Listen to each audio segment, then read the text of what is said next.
everyone for joining us here tonight for a fundraiser for animal adoption.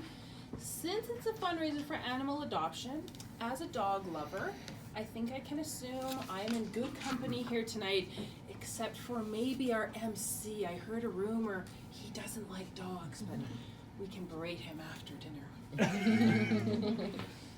Today I want to share with you my story of how I came about getting my first dog, what those first days, weeks, and months were like, and what that little ball of fur has taught me over the last 4 years. Today I want to share with you what it was like bringing home Buddy. I grew up with no dog. How many of us grew up with dogs as pets growing up? A few of us, or pets in general. I had a goldfish. That went down the tank, literally. I had a hamster. That went in the garbage, literally. I had a guinea pig. That lasted for about 10 years, and don't worry, we didn't try to flush the guinea pig. But I always wanted a dog. I used to beg my dad as a little girl, please, please, can I get a dog? I promised to walk it, to bathe it, to feed it, to love it. And he always said no. He was worried about that beautiful lawn out front, which is weird because he grew up with a German Shepherd. My husband grew up with dogs his whole life. So when we got married, we decided that one of the first things we would do as homeowners is get our own dog. Bought our first home in 2014, and the spring after, perfect time to get a puppy. Well, the search was on.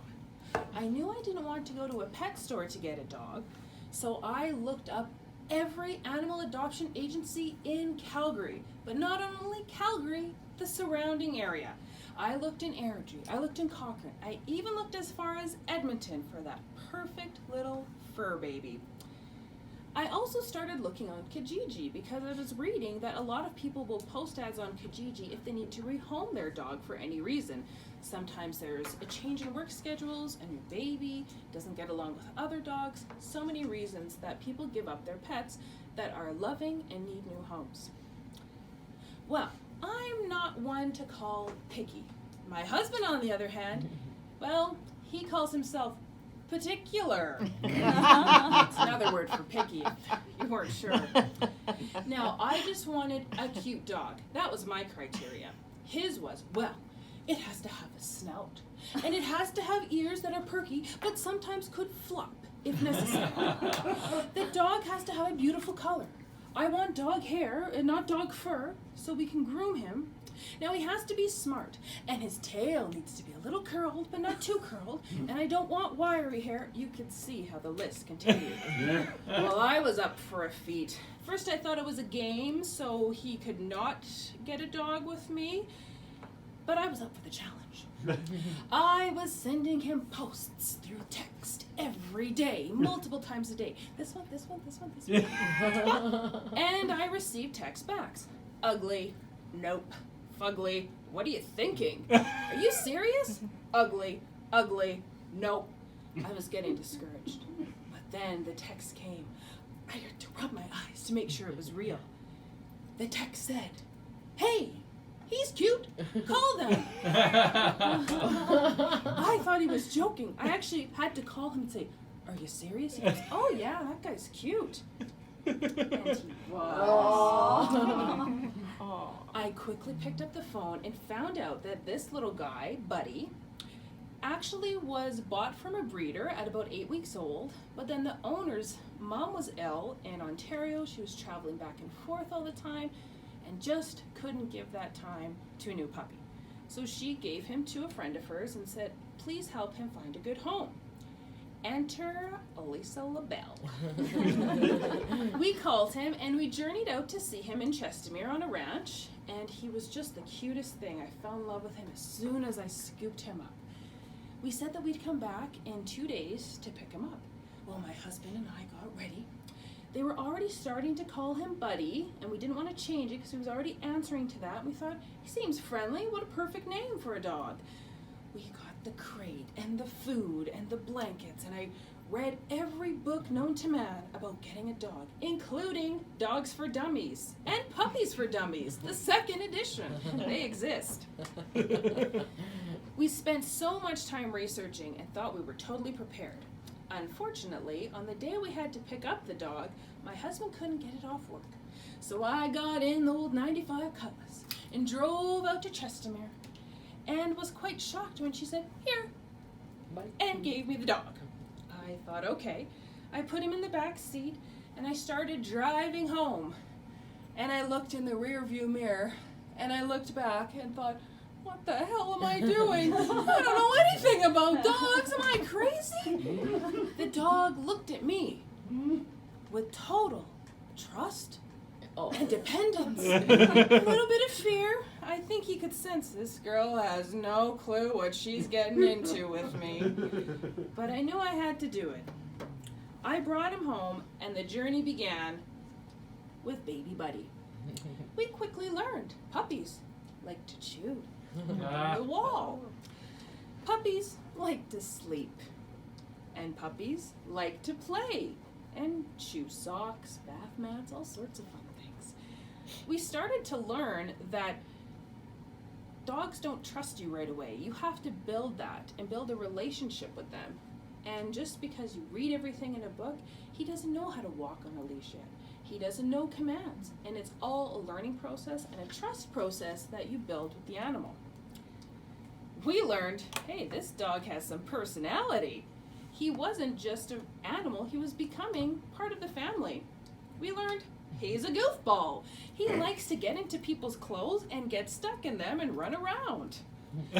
We learned he likes to contemplate and think in nature. And we also learned he dresses up pretty nice. When he puts on that bow tie, you can see in the picture, he actually has a sense of pride. And he's been known to prance, just like at the Westminster Abbey competitions. Can't tell you, even the other day I was walking Buddy, a man came out of his yard and stopped me and said, "Did you realize your dog's prancing? You have to train them to do that." I'm like, I don't know, he just picked it up watching the dog channel, I don't know. Buddy soon became one of the pack of the LeBel family. Now, we love sports. So he had to become a Toronto Maple Leafs fan. We also love hockey in our house, Detroit Red Wings. Yeah, he had to become one of those fans too. And he's traveled with my husband and I through all of Alberta, seeing different hockey games. Well, he had to stay in the hotel, watch it on the TV, but, you know. And he also realized that in our family, we love Christmas. And we consider ourselves elves. So, enter Buddy the Elf.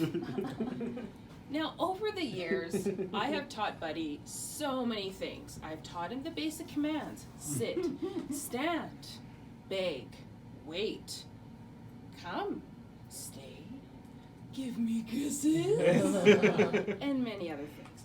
But Buddy has taught me so much more. The first thing Buddy has taught me, trust is earned. You have to work really hard with an animal to trust you, and it takes time, just like with people or with any relationship. But I realize that with hard work and that mutual bonding, you can really earn trust with an animal. Now, I read that when a dog lays on their back sleeping, that means they're fully secure and trusting of their surroundings and their owners. Well, I don't know if you can get more trusting than that. Buddy has also taught me that practice takes patience. I was told I'm impatient on many different occasions in my life, but having a dog and training a puppy, you have to be patient because it takes time to get those skills learnt, and you can't get angry or it defers them.